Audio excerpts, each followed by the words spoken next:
terrorisme yi nga xam ne mi ngi menacé dëkk yu bari tey surtout Jeune Afrique article bi mu publié woon il y a même pas 3 jours tey daf ko republier waat avec la même photo et loolu tey yaakaar naa que ni heureusement que dégg naa quelque part que ñu ne l'État a réagi et il a je sais pas am na daal xaw ma mise en garde la def xaw ma daal lu mu def je en tout cas loolu je suis le premier à le dire oui gis nga à la différence d'un Américain ou d'un Français un Américain tu ne verras jamais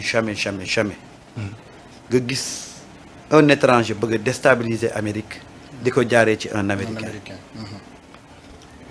doo ko mës a gis y a qu'en Afrique que un étranger di bëgg a déstabiliser un pays africain un Africain di ko ci jàppale parce que aujourd'hui ce que Jeune Afrique est en train de faire c'est des Africains c'est des Sénégalais qui sont derrière. mais loolu dafa yàgg loolu ça remonte des millénaires. voilà xoolal suñu maam yi bañ leen daan jàpp. effectivement leen jaay. effectivement toujours il y a des traites parmi nous. Dóor ba ma mënee may batterie. xam nga. c'est-à-dire que aujourd'hui malheureusement. foogoon nañ ne rompre nañu ak esprit boobu mais y a toujours des Africains yoo xam ne y a toujours ici chez nous au Sénégal. tey bu ñu delluwaatoon traite négrière ñoom la ñuy jël ñuy dem di dàq seeni frères yi sénégalais di leen jàpp di leen jox tubaab bi te loolu foogoon nañ ne pare na c'est-à-dire que moo tax d'où le sens du patriotisme quand on parle de patriotisme on fait pas référence à Sonko ou au Pastef mais c'est l'amour qu'on a l'intérêt supérieur de la voilà fi nga teg sa réew fi nga pare pour défendre sa réew fi nga pare pour protéger sa réew parce que tey journal boobu noonu Afrique confidentielle mais lim doon def yëpp mais c'était un Sénégalais qui était derrière effectivement et tout ce qu'il voulait c'est déstabiliser ce pays-là aujourd'hui on a mis à nu la démarche de Afrique confidentielle maintenant c'est Jeune Afrique qui prend le relais Jeune Afrique kañ la ko commencé bi armée française commencé di déguerpir te xoolal ban point lay laal le côté sécuritaire gis nga ñun fi ñu toll nii Sénégal fi mu toll en terme militaire ñun c'est-à-dire que on n'a pas besoin de qui que ce soit pour assurer notre sécurité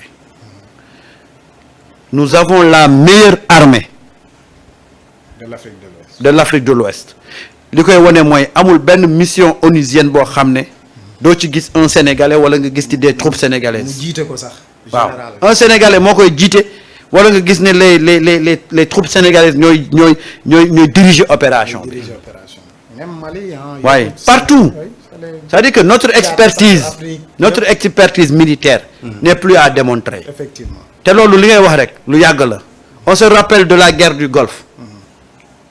on avait dépêché ici benn contingent mu dem donc ñun bépp opération militaire bu am ci àdduna on a sollicité. le rôle héroïque de Mbaye Diagne. voilà au Rwanda. voilà gis nga loolu.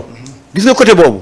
man awma si lu ma siy laam-laamee mais maintenant dafa am un débat boo xam ne dafa war a intéresser maintenant les Sénégalais j'ai vu que ce débat a beaucoup intéressé les Burkinabés.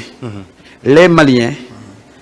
et même les Nigériens mais dafa des ci Sénégalais ce débat là mooy cette résilience nga xam ne Sénégal dañ ko war a am la résilience bi mooy que ñu xam ne ñun ñooy la première soupape de sécurité de notre pays et de notre dirigeant débat bi foofu la war a tolloo xoolal barki démb bi ñuy organiser marche de soutien jëmale ko ci Ibrahima Traoré waxuma la Burkina de mobilisation bi fa am mais partout dans le monde fu marche am Burkina bay xoolal ay africains ñoo ko ñëw nangu ci ñoom ak ay afro-américains pour la première fois le noir l'homme noir l'africain de près ou de loin mu sentir concerné par ce combat-là parce que aujourd'hui les peuples africains ont compris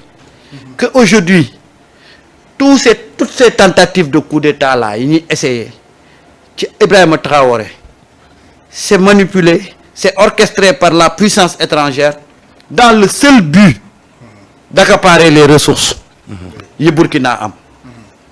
Démocratie intéressé wu leen, système politique intéressé wu leen, bien-être de la population intéressé wu leen. li leen intéressé mooy accaparer wu ci ressources yooyu. léegi su ñu gisee koo xam ne nag dafa ñëw avec une démarche nationaliste patriotique dañuy doo leen arranger lépp lu ñuy bëgg a def rek mooy fexe ba dégommer la. et je me réjouis que les Burkinabés ont très tôt compris ça.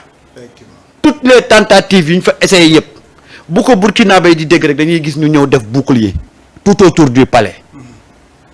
barki démb y a eu une mobilisation exceptionnelle et au Burkina et partout dans le monde. même aux États-Unis. gis nga loolu moo war a animer aujourd'hui les peuples africains et les Sénégalais pour que ñu xam ne dafa am léegi beneen dynamique boo xam ne tey dafa concerner nos États mais dafa concerner suñu peuple. ñun aujourd'hui on doit parler aujourd'hui de comment faire de telle sorte que chaque Sénégalais soit intéressé par la sécurité de notre pays et de nos dirigeants. C'est le débat foofu la war a orienté wu parce que ñun yii ñu nekk nii yaa ko Sénégal ngay fekk fii ñu lay wax Badara Gadiaga Alioune Tine Moustapha Diakhaté affaire yooyu mais réew yi tey xam la lañ def réew yi dañu nekk ci beneen dynamique mooy essayer de compter sur les ressources yu ñu am ak moyens yi ak seen peuple pour développer. C'est-à-dire qu'on est en train de briser les chaînes bi ñu les pays occidentaux laxasoon xam nañ ne briser ko du yomb mais avec le peuple tout est possible. mu nekk lu am solo.